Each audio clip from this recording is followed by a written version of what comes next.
The rule. The Grand Hall of the Galactic Concord was carved from obsidian and starlight, suspended in the vacuum between galaxies where no light from suns could reach. Here, the elders convened, not in haste, nor often, but only when the ripples of time trembled against the edges of their dominion. Cale Varen had never seen the hall before today. As the youngest xenoanthropologist in the Concord's history, he'd expected a slow climb through bureaucracy.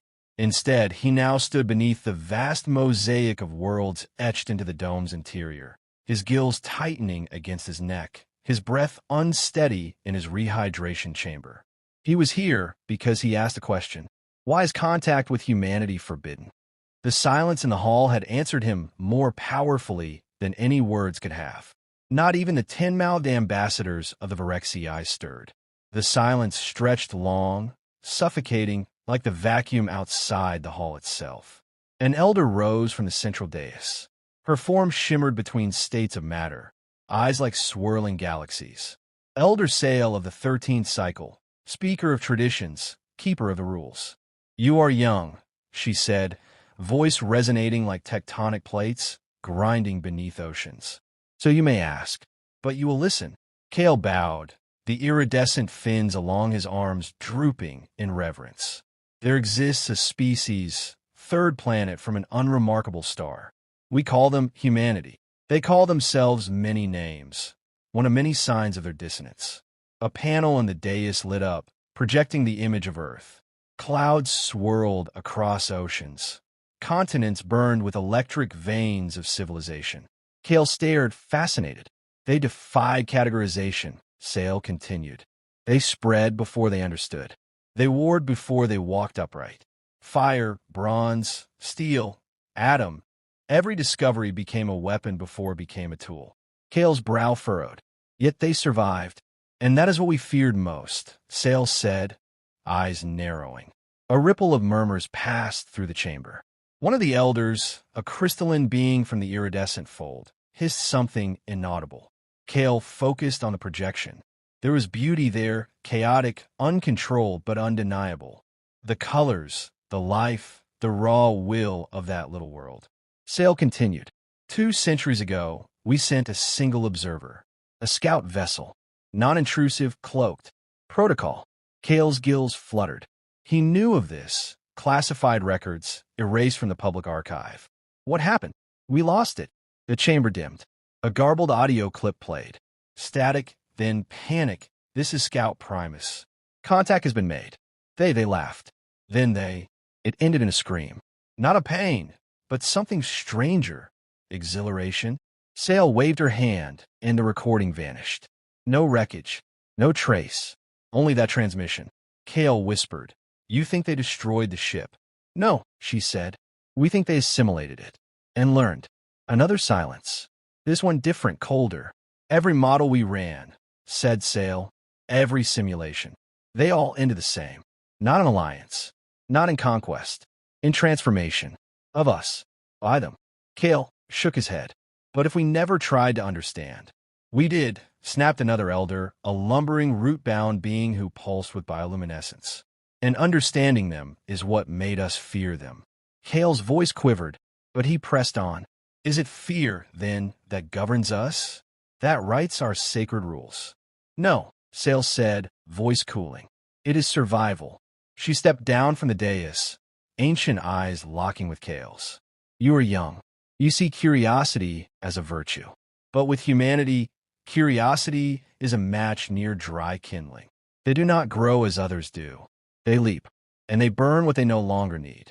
Cale lowered his eyes, but a spark had taken root in him. A question unanswered was a wound that would never heal. Outside the hall, the stars gleamed with indifference. But deep in Cale's chest, a decision solidified. He would learn the truth, no matter the cost. The infraction. The stolen coordinates pulsed on Cale Varen's navigation console like a forbidden heartbeat. He sat alone inside the narrow shell of his survey vessel, the Myra's Wake, its hull wrapped in a cloak of quantum distortion. The journey from the core systems had taken weeks, across silent voids and tangled bureaucratic dead zones, but now Sol loomed ahead. The Terran system. Human space. Kale's breath slowed as the blue star map centered on a yellow sun. Around it spun its planetary brood, unassuming at first glance. Yet there it was, Earth, third from the star, nestled in pale clouds and rings of orbital traffic. So ordinary, so alive.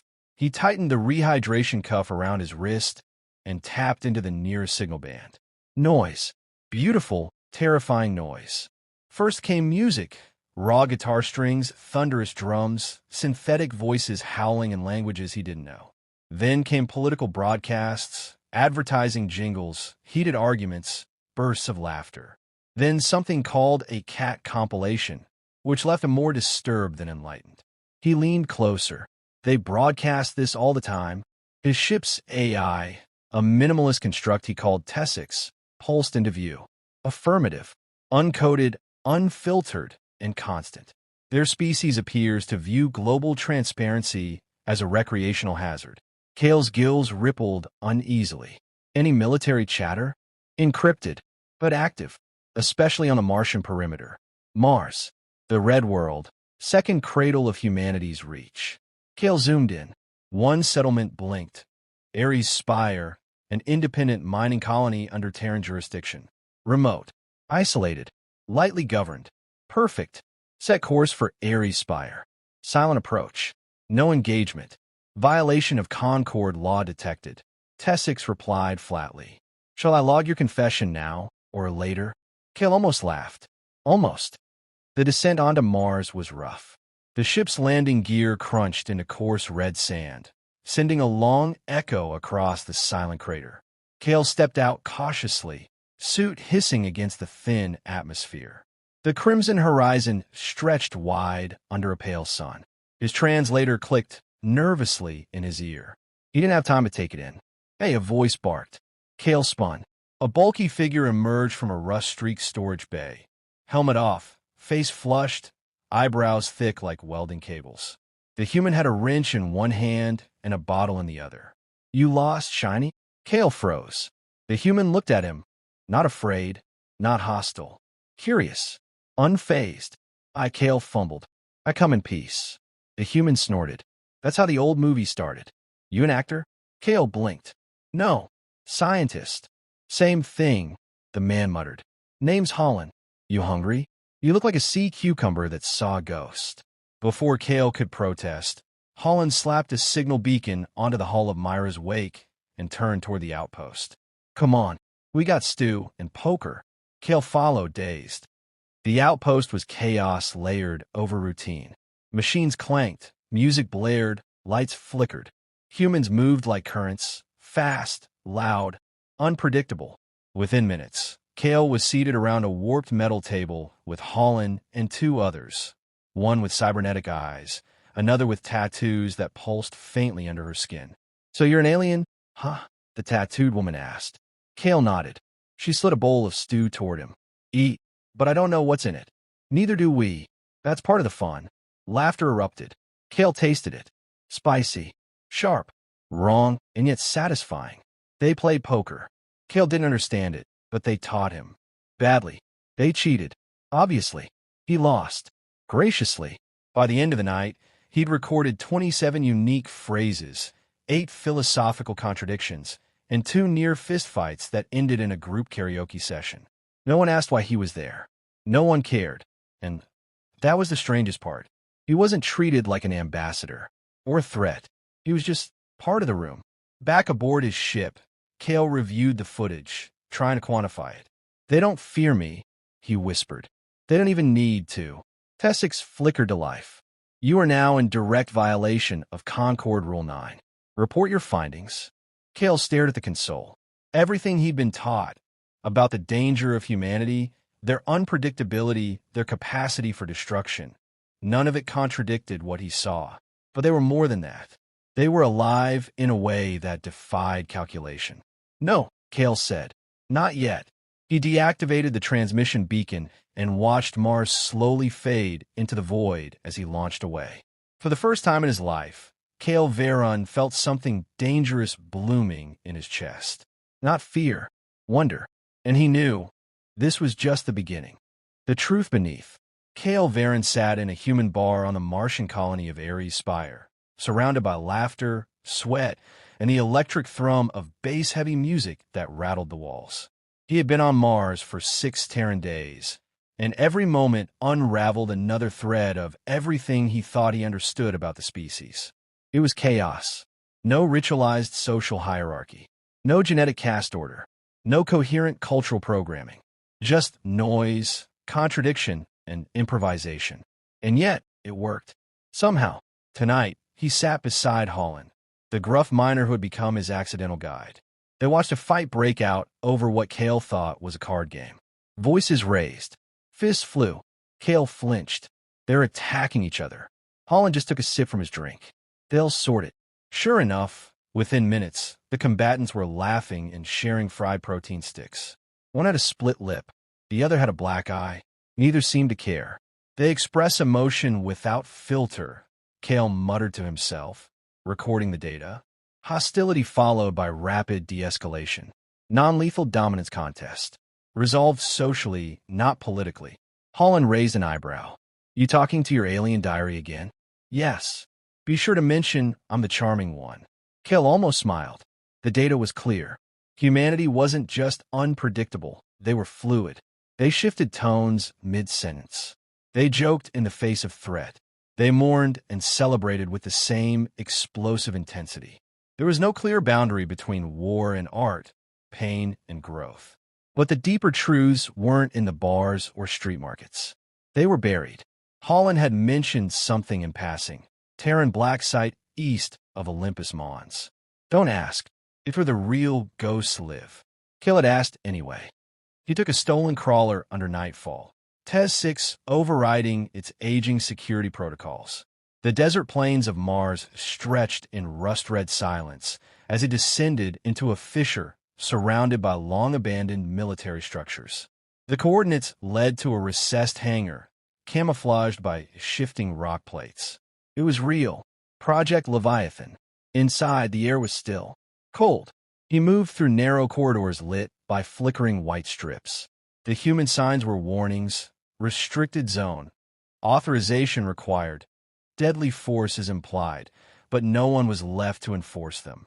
At the core of the facility, he found it, a hangar-sized lab housing a vessel. Sleek, blackened with plasma burns. Not of Terran design. Kale's blood chilled. The Lost Scout ship. TES 6 confirmed the match. It was the same vessel the Elders had sent 200 years ago. Only now, it bore human modifications. Added weapons. Hardened plating. A cockpit redesigned for Terran physiology. And a flag. Painted crudely across its hull. A skull wrapped in the human symbol for freedom. Kale accessed the terminal beside it. Logs appeared. // transmission 01. General Riker speaking. This ship came screaming through Europa's sky. We pulled it from a crater. Took us 20 years to break its encryption. 40 to rebuild it. One thing became clear. They didn't expect us to learn from it. But we did. // transmission 12. If they feared us before contact, they should have feared us more afterward. Because now we know how they think. // transmission 23. We never asked to join their little galactic club. They feared contamination. They feared our chaos. But chaos is just another word for change. And we're really damn good at change. Kale's hands trembled as he sifted through the logs. Audio files. Engineering diagrams. Experimental tech based on Elder systems.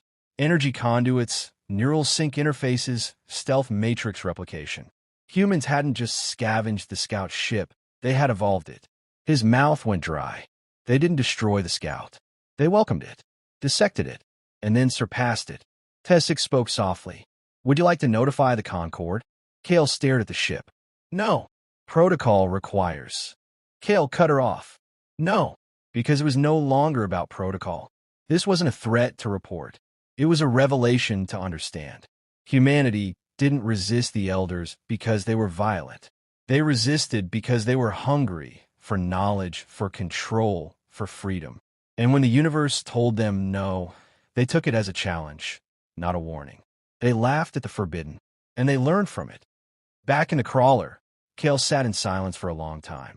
Mars stretched around him like a dying god, scar dry but not dead. Just sleeping. He looked back at the fissure, now hidden again by shifting sands. Buried like the truth. He thought of Sail, the elders, the Hall to rule. Never contact humanity. Too late, he thought. The elders had built a wall around their fear. But humanity had already climbed it, and when they reached the top, they didn't look back. Kale exhaled, gills fluttering. They were coming, and the galaxy was not ready. The ripple. Kale Varen returned to Concord space beneath a sky of fire. The Myra's wake emerged from the fold stream, trailing ion scars, its engines pulsing with stress fractures. It wasn't pursuit that had damaged the ship. It was the weight of silence. For days, Kale had said nothing, recorded nothing. He simply thought. He had seen the truth. Not speculation, not simulations. Humanity wasn't some barbaric threat to be feared.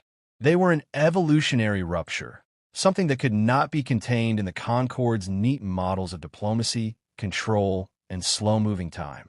And the elders, they had lied. Not to deceive, but to delay. They had sealed a storm behind a rule and prayed it would never grow loud enough to hear. Kale stood now before the council again, but this time not as the curious young scientist. He was something far more dangerous. A witness. Elder Sail appeared first, her shimmering form less radiant than before, as if dimmed by anticipation. "You violated the rule," she said, her voice an icy undertow. Kale didn't bow. "I found the scout ship," he said. "On Mars. Still intact. Modified. Studied." Gasps echoed across the hall. He stepped forward. They didn't destroy it. They absorbed it, and they learned faster than any model predicted. Sail's face was unreadable. "And what did you learn, Kale Varen?" Kale's jaw clenched. "That we are not ready for them, but they are ready for us." Another elder spoke, her voice like chimes drowned in mist. "This confirms the danger. They dissect our technology like prey. Weaponize it. What more proof do we need?" Kale shook his head. "You don't understand. They don't steal knowledge. They transform it. They took our ship not as a threat, but as a challenge. A conversation. Silence." He looked around the hall, at beings older than solar systems, at leaders who had shaped peace through caution, who built an interstellar society on the principle of slow, collective progress. "They laugh at the impossible," Kale continued, "and then they make it real." He paused, heart pounding. "I sat in their homes. I watched them argue and forgive, break things and rebuild them better. They love fiercely. They fight recklessly, but they dream like no one I've ever seen." Sail stepped closer, her voice lower now. "And what would you have us do? Invite them into the Concord? Let them set fires in our gardens?" Kale's voice trembled, but not with fear. "With or without us, they're coming." He turned, tapped his console. A projection flickered above the dais. Project Leviathan, Terra modified. Faster, stronger. A fusion of elder design and human chaos. They already have starships that can fold space. Ships capable of reaching the edge systems. They've cracked neural sync tech and quantum dampening. They didn't need our help. They reverse-engineered it with scrap and imagination. Another elder growled. "They're volatile, disobedient. They'll corrupt the order we've kept for eons." Kale met her eyes. "Maybe that order needs to be broken." The hall exploded in murmurs. Rage, confusion, fear. And beneath it all, something else. Curiosity. For a moment, Kale saw the smallest flicker of possibility. Some among the elders weren't certain anymore. Not of their power. Not of their understanding. Not of their fear. Elder Sail raised her hand, and the hall quieted. "You speak like one of them now," she said. "I do," Kale answered steady. "Because I saw them. Truly saw them. And I understood why you told us not to." He drew breath. "Because once you see them, the fear doesn't stay. It becomes awe." Sail stared at him a long time. And then, in a whisper only he could hear, "That is what I feared most." Later, in the quiet of his quarters, Kale watched Earth from afar. Just a blue speck. A single, defiant ember against the dark. He didn't know what the elders would decide. He didn't know if the Concord would adapt or collapse. He didn't know if humanity would rise or burn everything they touched. But he knew one thing with absolute certainty. They were not the threat. They were the test. And the galaxy had already begun to shift beneath their weight. First light, the stars shifted. From the edge of the Concorde, a listening post called Viral's Reach, a young technician named Era watched the quantum feed stutter for the first time in recorded history. She tapped her interface, puzzled. Cross-reference this with stellar drift logs, she said to the post AI. No anomalies in stellar movement, the AI responded. The change is artificial, deliberate. She zoomed in, and there it was. A Terran fleet, not massive. Only a dozen ships, but nothing like the junkyard haulers she'd studied in training briefs. These were elegant, compact, humming with stolen tech woven into something new. A synthesis of human brutality and alien precision. And at their center, a modified elder ship, Leviathan class, reforged under the Terran flag. They're here, she thought. And for the first time in her young life, Era didn't feel fear. She felt hope. Kale stood aboard the Myra's wake, now escorted under diplomatic protocol. Somehow, impossibly, he'd been chosen to act as the Concorde's first envoy to Earth. He knew why. Not because he was the most experienced, but because he'd seen them. The Concorde still debated, still hesitated. Some councils resisted with desperation, others with open arms. But in the end, the elders had conceded one truth. Contact was inevitable. Better to guide it than be overrun by it.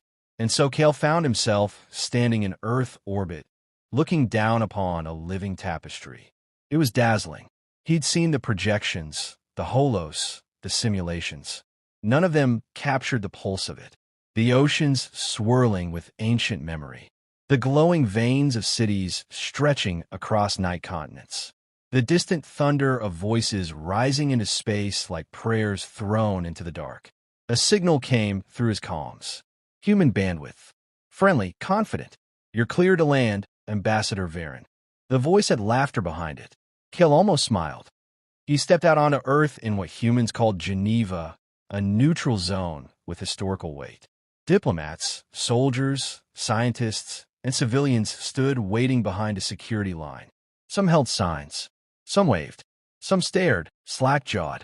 Kale's hearts beat faster. They weren't afraid. They were curious. And, standing at the front of the crowd, was someone he didn't expect. Holland. Same greasy overalls. Same crooked grin. A little older now, or maybe just a little more sober. Told you we'd see each other again, Shiny, Holland said, stepping forward. Kale blinked, then laughed. You're a diplomat now? Hell no, Holland said. I just owed you a beer. Laughter rose behind them. Real, unfiltered laughter. Not diplomatic courtesy. Not ceremonial civility. Humanity had come to meet the galaxy not on their knees, but on their feet. Kale turned toward the gathered human leadership. Men and women in suits, in uniforms, in flowing robes of cultures too complex for him to yet understand. A woman stepped forward. Madame Erin Louet, the newly appointed Secretary for Interstellar Relations. Kale had studied her file. Veteran of 5-piece missions, survivor of a failed lunar settlement, and one of the minds behind Project Leviathan. She extended her hand. Kale hesitated, then remembered. Handshake. Ritual of peace. He clasped her hand. Firm. Direct. Human. Ambassador Varen, she said.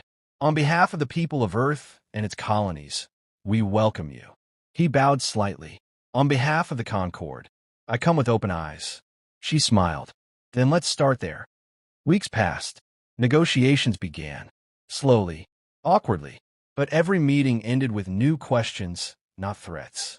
Elder envoys arrived, cloaked in the myths of ancient star-faring wisdom. They watched humanity with wary respect. Some still feared them. Others dismissed them. But Kale knew that old fear was already dying. It had to, because humanity didn't conquer the stars with fleets. They seduced them with curiosity, irreverence, and the unbearable audacity of hope. They shared their music. They told their jokes. They made mistakes. Loud ones. Embarrassing ones. And still, they moved forward. One evening, Kale found himself walking the edge of a Terran ocean. Wind in his lungs. Salt on his tongue. Holland beside him, chucking stones into the surf. You think the elders are going to change? Holland asked. Kale thought for a long time. No, he said at last. Not all of them, but some. Kale nodded. Some. Holland smiled. That's all it takes. They sat in silence for a while. Then Holland added, we used to think we were alone out here, floating on a rock in a cold, blind universe. You weren't, Kale said quietly. Holland turned. Neither were you. Kale's throat tightened. The wind whistled over the sea like a memory escaping gravity. Humanity had stepped into the stars, and instead of falling, they taught the stars how to rise. Epilogue. In a distant chamber of the Concorde, Elder Sale watched the first official broadcast from Earth. A Terran child was speaking into a universal translator. She said, "Hi. I don't know if aliens like games, but I want to play. Can we play?" The elders around her stirred. Sale said nothing, but in the flicker of her many eyes, something softened. Because in the end, the rule had never protected the galaxy from humanity. It had protected the galaxy from what they might become together. And now, first contact was no longer a threat. It was a beginning.